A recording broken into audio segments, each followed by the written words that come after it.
العظيم الذي لا إله إلا هو الحي القيوم وأتوب إليه أستغفر الله العظيم الذي لا إله إلا هو الحي القيوم وأتوب إليه أستغفر الله العظيم الذي لا إله إلا هو الحي القيوم وأتوب إليه أعوذ بالله من الشيطان الرجيم بسم الله الرحمن الرحيم السلام عليكم ورحمة الله وبركاته إن الحمد لله نحمده ونستعين ونستهديه ونستغفره ونعوذ بالله من شرور أنفسنا ومن سيئات أعمالنا من يهده الله فلا مضل له ومن يضلل فلن تجد له وليا مرشدا قال رب اشرح لي صدري ويسر لي أمري واحلل عقدة من لساني يفقهوا قولي فأما بعد.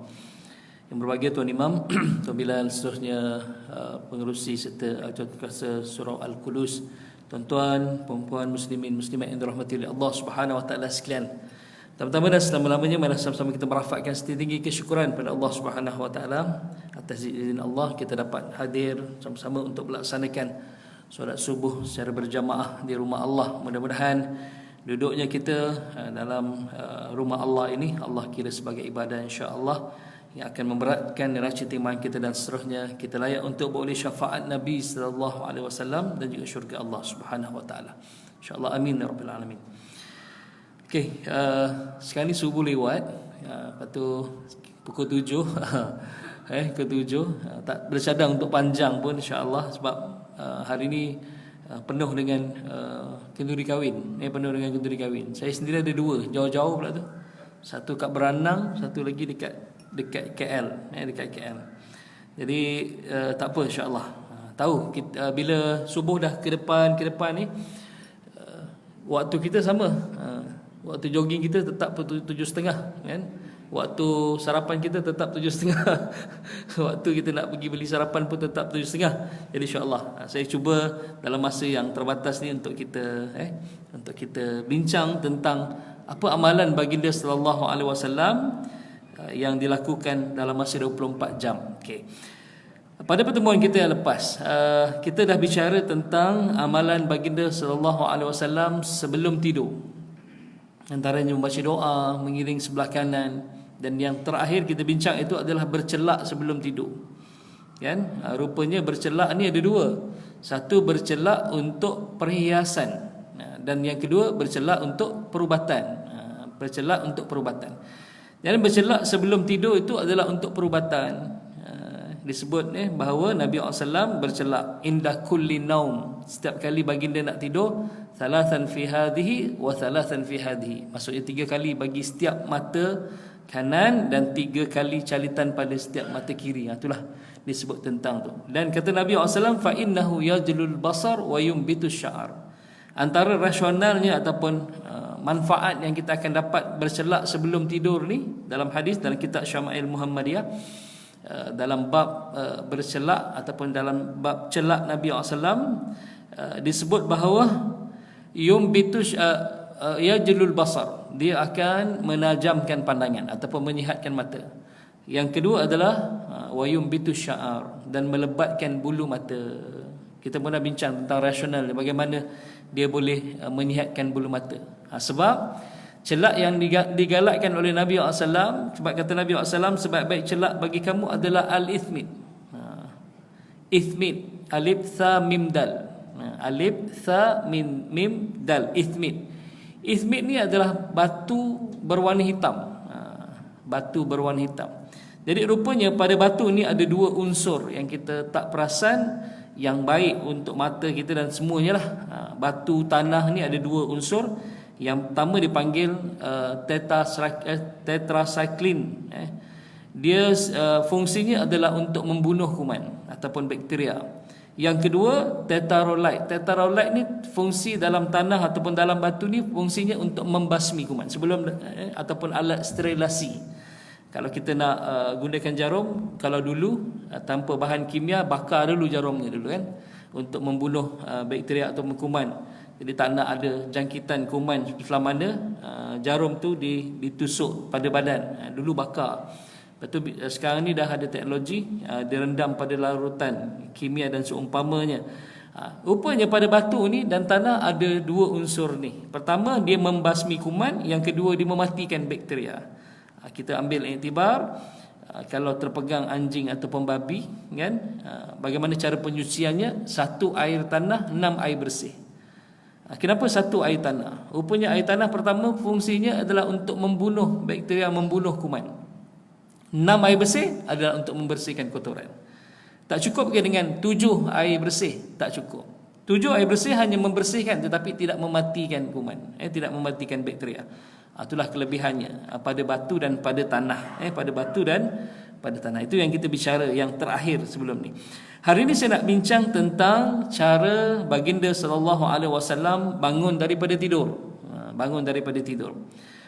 Walaupun tak ada dalam kitab Syama'il Muhammadiyah bab cara Nabi bangun daripada tidur, tak ada. Cuma bab tidur Nabi ada, tapi cara Nabi bangun daripada tidur tak ada. Tetapi ada hadis dalam bab ibadah Nabi SAW. Kalau tuan-tuan rujuk dalam kitab Syama'il Muhammadiyah dalam bab ibadah, dalam bab ibadah, hadis daripada Ibnu Abbas radhiyallahu anhu. Hadis ni panjang. Yang hadis ni panjang tentang cara Nabi SAW tidur, bagaimana cara Rasulullah SAW tidur. Okey, antaranya adalah baginda ini tidur, fanama Rasulullah SAW hatta intasafal lail, hatta idza intasafal lail. Baginda SAW tidur dan Nabi akan bangkit 1/2 malam, atau qalil ataupun sedikit qablahu, sedikit sebelum 1/2 malam, ataupun sedikit selepas 1/2 malam. 1/2 malam kita nak ukur pukul berapa, tuan-tuan? Okey, kita lihat waktu syuruk kita dan waktu terbenam matahari. Terbenam matahari pukul 7.30, waktu syuruk pun 7.30. Berarti 1.30 pagi itu adalah 1/2 malam kita. 1.30 pagi itu adalah 1/2 malam. Bukan pukul 12 malam. Pukul 12 malam tu kita nak tukar AM kepada PM, PM kepada AM. Midnight, memang namanya midnight ni memang pertengahan malam. Pukul 12 macam tu. Tetapi ukuran kita sebab tahun ataupun masuknya tarikh baru kita bukan pukul 12.01. Masuknya tarikh baru kita adalah masuknya waktu maghrib.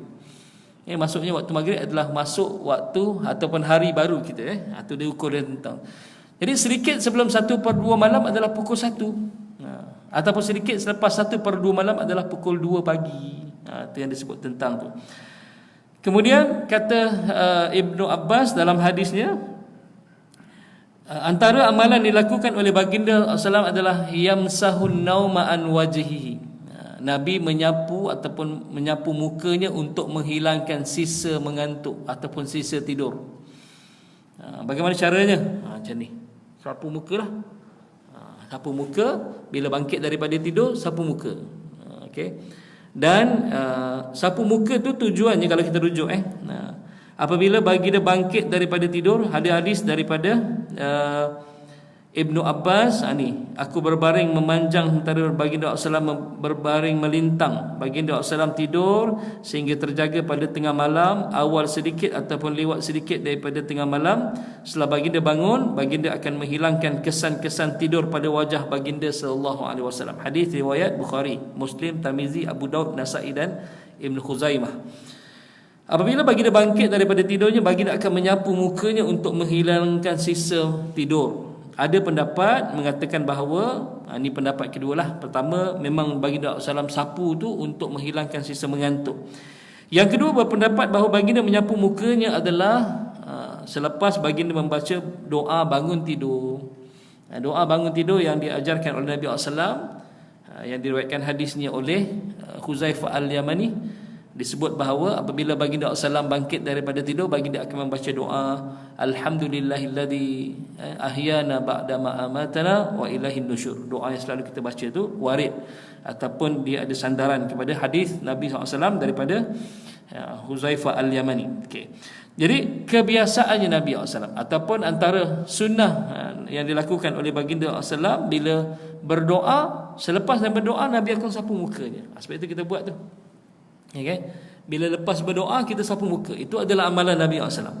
Jadi para ulama kata dia menyapu muka ataupun baginda SAW menyapu muka bila bangkit daripada tidur. Pendapat yang kedua dia kata bahawa Nabi SAW selesai membaca doa bangun tidur, Sebab itulah baginda SAW menyapu mukanya. Walau bagaimanapun hadis yang di atas daripada Ibnu Abbas tadi, dia menceritakan bahawa yamsahun nauma an wajhi, maksudnya menghilangkan sisa mengantuk. Okey. Bagaimana boleh menghilangkan sisa mengantuk? Okey. Dari sudut rational science, ada dua rational akhlak dengan rational science. Menggosok dan merangsang mata ini akan merangsang, menggosok mata ataupun menyapu mata dapat merangsang produksi air mata yang membantu melembabkan mata kering dan menghilangkan partikel yang mengganggu. Kondisi ini disebut sebagai ni saya tak ada sebut lah, tak apa, ni bahasa sains yang membantu seseorang merasa rileks, di mana tekanan pada berbola mata menyebabkan pelambatan denyutan jantung dan mengarah kepada perasaan mengurangkan stres. Kajian dilakukan oleh Profesor Charles McMonnis daripada School of Optometrics and Vision Science di University of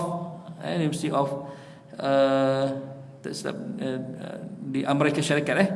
Namun disebut bahawa menggosok mata dengan kuat boleh menyebabkan goresan pada kornea mata. Jadi bukanlah gosok tinggi kuat-kuat, dia sekadar untuk sapu pada bahagian mata itu, secara tak langsung dia akan memproduksi mata kita. Sebab kalau kita tidur, kadang-kadang kita tidur dalam aircon ni sebenarnya, dia mengeringkan, banyak mengeringkan kulit, mengeringkan apa semua. Jadi berbola mata kita yang tak bergerak tu juga, dia akan kering. Jadi kita sapu muka sebagaimana yang dilakukan oleh Nabi SAW. Rupanya dapat sains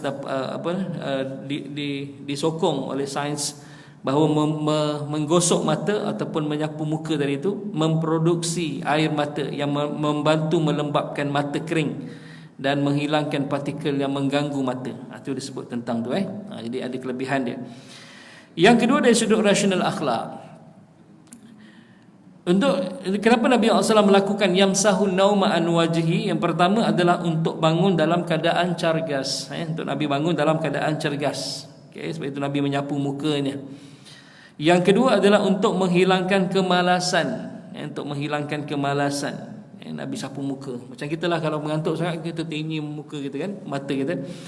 Yang ketiga adalah untuk kekuatan beribadah. Jadi ini rasional akhlak. Di samping kita dapat rational science tentang antara amalan yang dilakukan oleh Nabi SAW, iaitu menyapu muka untuk menghilangkan sisa mengantuk, sebagaimana lafaz dalam hadis yang diriwayatkan oleh Ibnu Abbas radhiyallahu anhu. Walaupun ada pendapat kedua kata Nabi SAW menyapu mukanya sebab memang kebiasaan Nabi SAW selepas berdoa Nabi akan menyapu mukanya. Itu dua lah. Tapi kalau ikut lafaz daripada Ibnu Abbas memang jelas yamsahu nauma an wajhi. Sebab perkataan nauma, yamsahu ni maksudnya menyapu, menghilangkan. An-nauma tidur, an wajhi daripada wajahnya. Daripada wajahnya. Itulah disebut tentang tu. Amalan kita boleh lakukan. Okey, dalam hadis yang saya baca tadi daripada Ibnu Abbas radhiyallahu anhu, dia ada sambungan. Okey. Kemudian baginda SAW akan membaca. Disebut bahawa setelah baginda bangun daripada tidur, baginda akan menghilangkan kesan-kesan tidur pada wajah baginda sallallahu alaihi wasallam. Lalu Nabi yaqra'u ashral ayatil khatimah min suratil Ali Imran. Baginda SAW membaca 10 ayat terakhir surah Ali Imran. Nabi duduk, selepas sapu muka Nabi duduk, Nabi tak terus bangun. Nabi duduk sebentar, Nabi membaca 10 ayat terakhir surah Ali Imran. Apa ayatnya? Alladzina yadhkurunallaha qiyaman wa qu'udan wa 'ala junubihim. Sampai ayat yang daripada ayat 191 sampai ayat 200.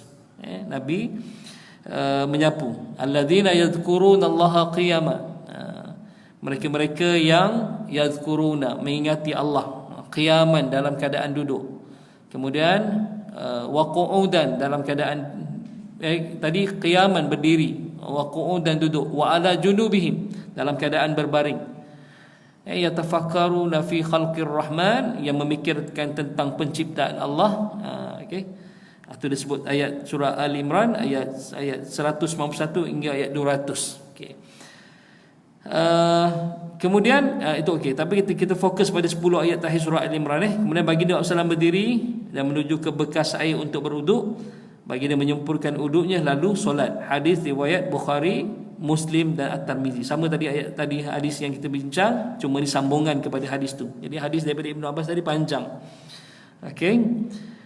Apa rasionalnya?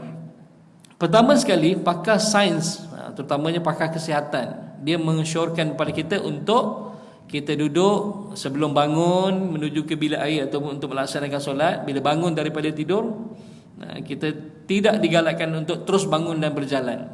Tidak digalakkan terus bangun dan berjalan. Sebab apa? Sebab jantung kita dia bekerja secara mengejut, bekerja secara mengejut. Jadi pakar kesihatan mencadangkan untuk duduk sebentar, dan tempoh yang dicadangkan oleh pakar kesihatan adalah 1 minit hingga 1 minit setengah. 1 minit hingga 1 minit setengah sebelum bangkit, kerana jantung tidak bersedia untuk bekerja berat kerana ia telah mendapat kerehatan yang panjang. Disebut bahawa jantung manusia ni umpama macam enjin kereta. Kalau dia biarkan semalaman, sebab itu kalau tuan-tuan dengar hari Isnin pukul 3 petang, Datuk Engineer Muhammad bin Dalib, tajuk rancangan dia adalah MTech. Dia cerita pasal enjin kereta, masalah kereta. Kalau apa-apa, tulis je dekat dalam Facebook IKIM FM soalan, nanti dia akan respon. Apa juga kadang-kadang tu disebut bahawa Allahumma salli ala sayyidina. Dia kata kalau kereta yang dibiarkan yang perlu panaskan enjin, adalah kereta yang dibiarkan lebih daripada 8 jam. Kereta yang diberhentikan lebih daripada 8 jam, ia perlu panaskan enjin. Tapi kalau kereta yang kurang daripada 8 jam dibiarkan, dia kata tak perlu panaskan enjin. Start enjin, lepas tu masuk gear 1, jalan terus, tak apa dia kata. Sebab kalau lebih daripada 8 jam, minyak-minyak yang pada bahagian enjin tu akan turun mendap ke bahagian bawah. Jadi kita start enjin, biarkan dulu minyak naik sampai ke bahagian atas dan semua bahagian enjin akan disaluti dengan minyak. Baru masuk gear 1, dia akan kurang geseran dia kata. Jadi jangka masa ataupun jangka hayat enjin lebih lama lah berbanding kalau dibiarkan dia biarkan semalaman hingga 8 jam, tiba-tiba start enjin terus masuk gear 1, dia akan berlaku geseran dia kata. Itu yang dikata lama-lama bunyi enjin kita macam lori lah, sebab geseran tu, geseran. Kita faham kan, minyak bila Allahumma salli, dia mendak, kalau kita terus masuk, dia ada part yang tak kena minyak, itu yang berlaku geseran. Jadi sains kata samalah dengan manusia. Sains ni kata sama dengan manusia. Jadi jantung manusia umpama enjin. Bila dibiarkan, dan kita ni sebenarnya ikut kajian sains, kita digalakkan untuk tidur 8 jam. Tidur malam 8 jam sebenarnya. Tapi jarang kita dapat 8 jam kan. Sebab itu tidur kita tidur tak ideal. Dari sudut kesihatan namanya tidur yang ideal. Tidur ideal ni maksudnya tidur yang baik untuk kesihatan, mengurangkan stres, menurunkan tekanan darah dan seumpamanya. Itulah. Jadi dikata jantung manusia umpama enjin kereta yang dibiarkan semalaman. Okey. Jadi bila kita berehat dalam tempoh masa yang panjang, iaitu 8 jam ataupun 6 jam waktu tidur, sebab itu kita digalakkan untuk duduk sebentar, sebab jantung kita tidak bersedia untuk bekerja keras. Jadi kita beri isyarat kepada jantung bahawa kita akan bekerja keras dengan duduk sebentar. Tapi duduknya Nabi SAW sebentar bukan sekadar duduk.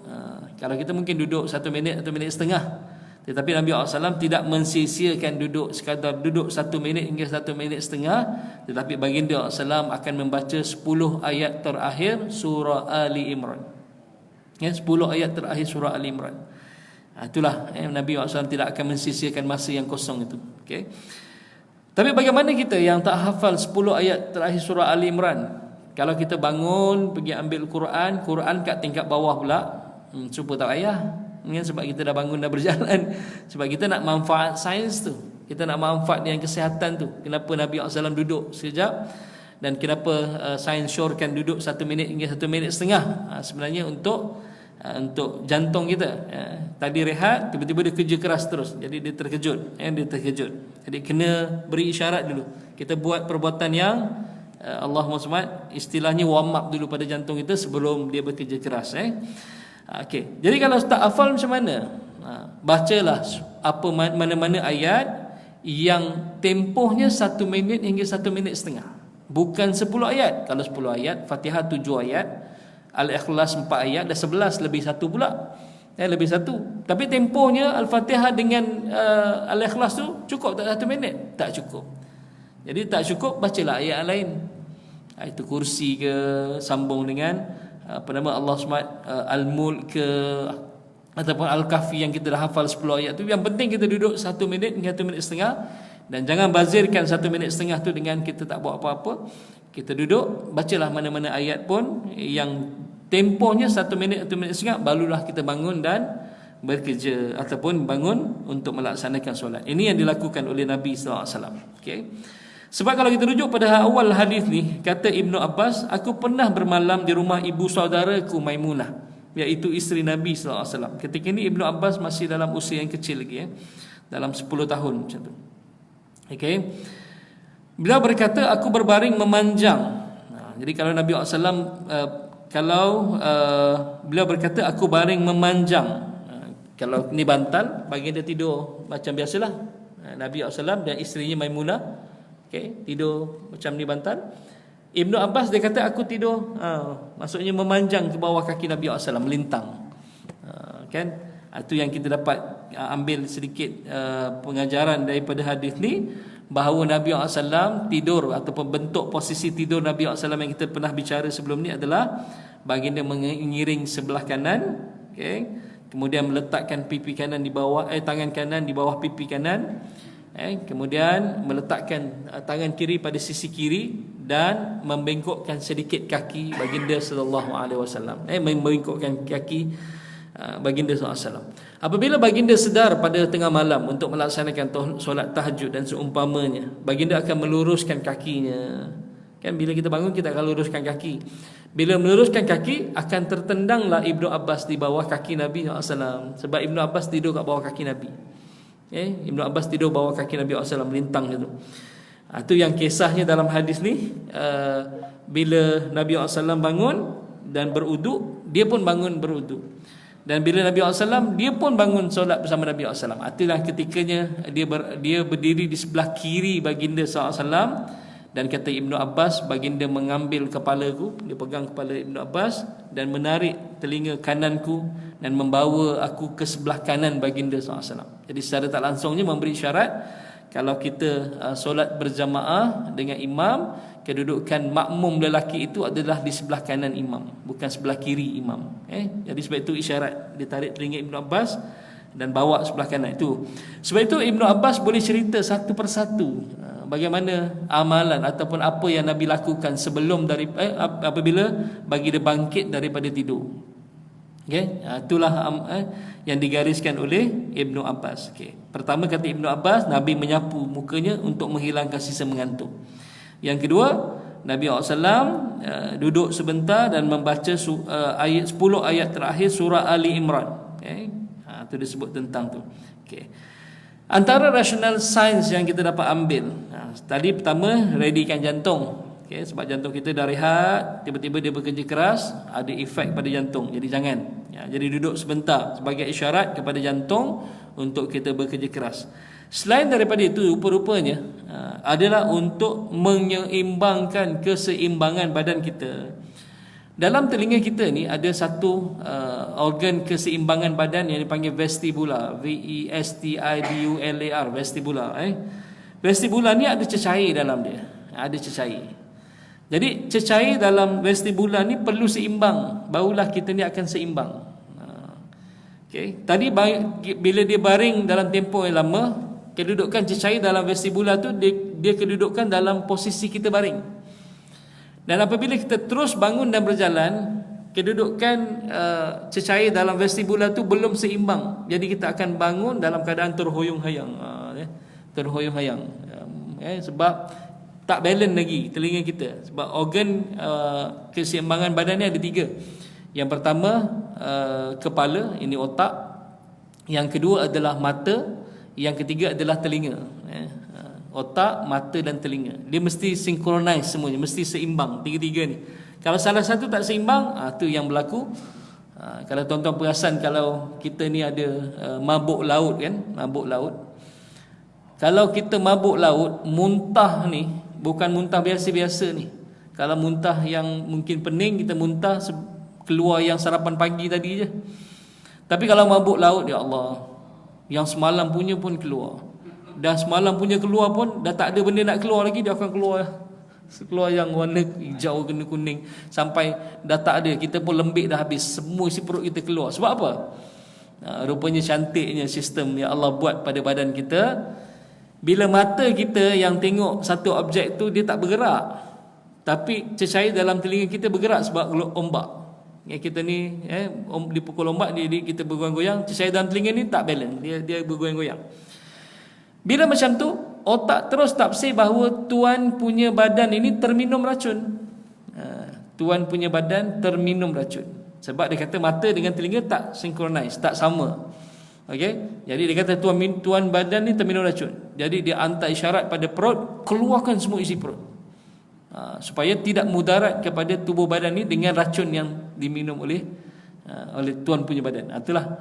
Jadi sebab itu keluar semua. Fungsi keluar semua tu adalah untuk bersihkan perut daripada ada racun tadi tu. Rupanya itu, masya-Allah, keseimbangan badan. Jadi Allah cipta kita cantik sebenarnya. Allah cipta kita cantik. Sama juga dengan Allahumma salli ala Muhammad, bila kita hiris bawang, mata kita ni pedih. Dan pedih mata kita ni bukan sembarang ni. Air mata keluar ni, nangis ni, masya-Allah. Kalau masa mak kita meninggal, nangis juga, tapi tak adalah macam tu punya air mata. Ini bawangnya air mata tu, masya-Allah, banyak air keluar. Rupa-rupanya cantiknya cipta Allah Subhanahu Wa Taala. Bawang ni dia ada aroma asid yang tajam. Aroma asid yang tajam. Di samping dia ada asid, dia ada aroma asid yang tajam. Okey. Allahumma salli alaihi wasallam. Sebab itu kalau kita hiris bawang, lama kelamaan pisau kita tumpul. Sebab itu inovasi baru yang sekarang ni, pisau dia tak buat lagi daripada besi, stainless steel ke tak. Dia buat daripada seramik. Sebab seramik dengan bawang asid dia tak ada tindak balas, dia tak akan menghauskan besi, dia tidak akan menumpulkan besi. Pakai seramik lah. Seramik pun tak payah asal lah kan. Tapi kalau besi dia akan ada kesan, ada tindak balas besi dengan asid. Okey.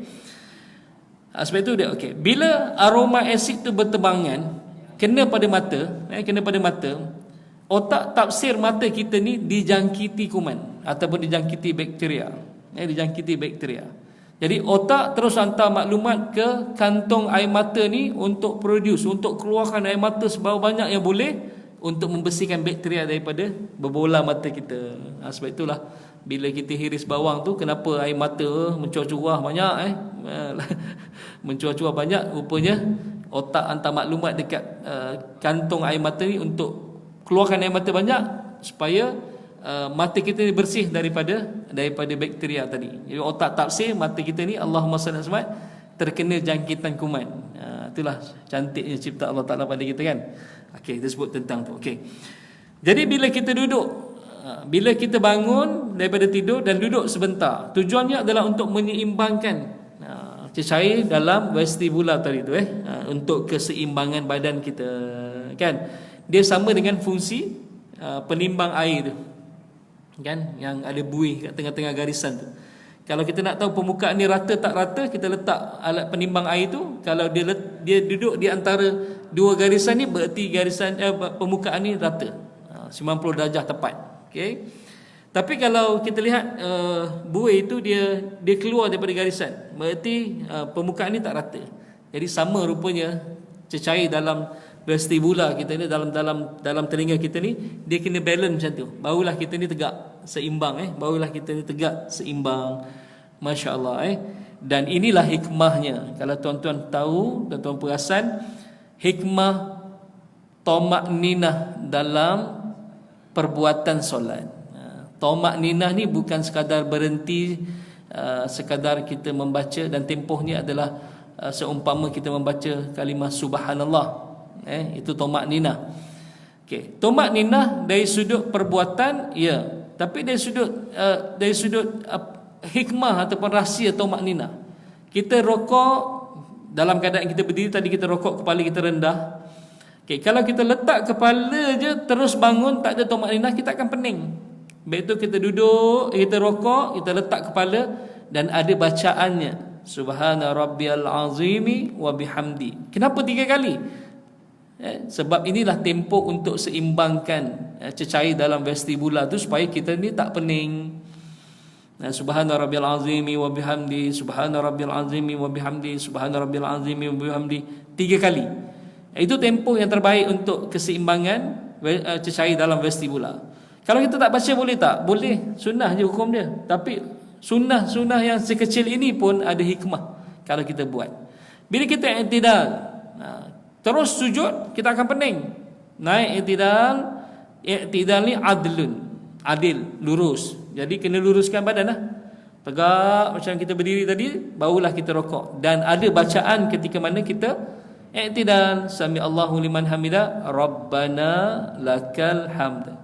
Okay, Rabbana lakal hamd. Kita berdiri itu. Bila dah berdiri, cecair dalam vestibula kita seimbang. Dan barulah kita sujud.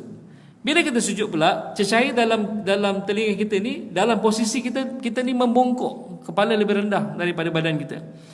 Dan ketika itu, bagaimana nak seimbangkan bacaan dalam sujud, subhana rabbiyal a'la wa bihamdi, subhana rabbiyal a'la wa bihamdi, subhana rabbiyal a'la wa bihamdi. Itu adalah tempoh untuk menyeimbangkan cecair dalam vestibula.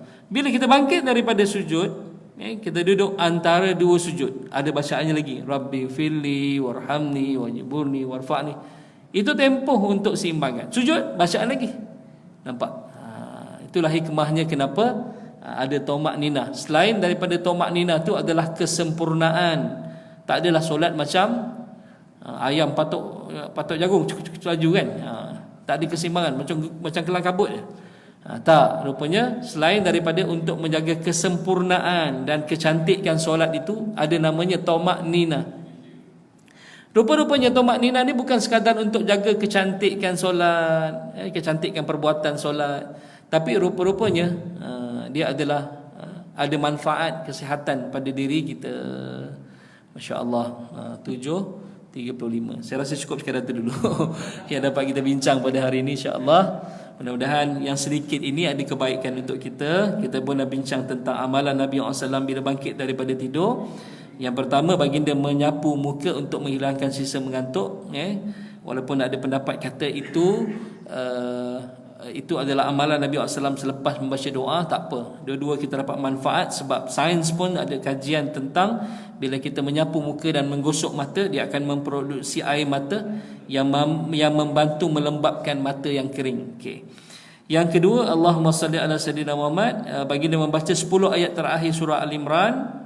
Baginda duduk sebentar adalah untuk kita panggil warm up kepada jantung kita sebelum dia bekerja keras untuk solat tahajud dan seumpamanya.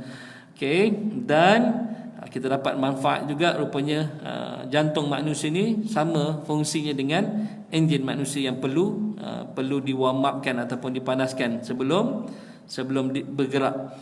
Dan yang keduanya, cecair dalam telinga kita yang dipanggil vestibula, yang menjaga keseimbangan badan kita. Jadi duduk sebentar, baca 10 ayat terakhir surah Al-Imran, readykan jantung, seimbangkan cecair dalam telinga supaya kita bangun taklah terhoyong-hayang, tak terhoyong-hayang, tak pening. Itulah kebaikan yang kita dapat bila melaksanakan ataupun kita mengamalkan sunnah Nabi sallallahu alaihi wasallam. Cukup sekadar itu. Aku qouli hadza wa astaghfirullah li wa lakum. Assalamualaikum warahmatullahi wabarakatuh.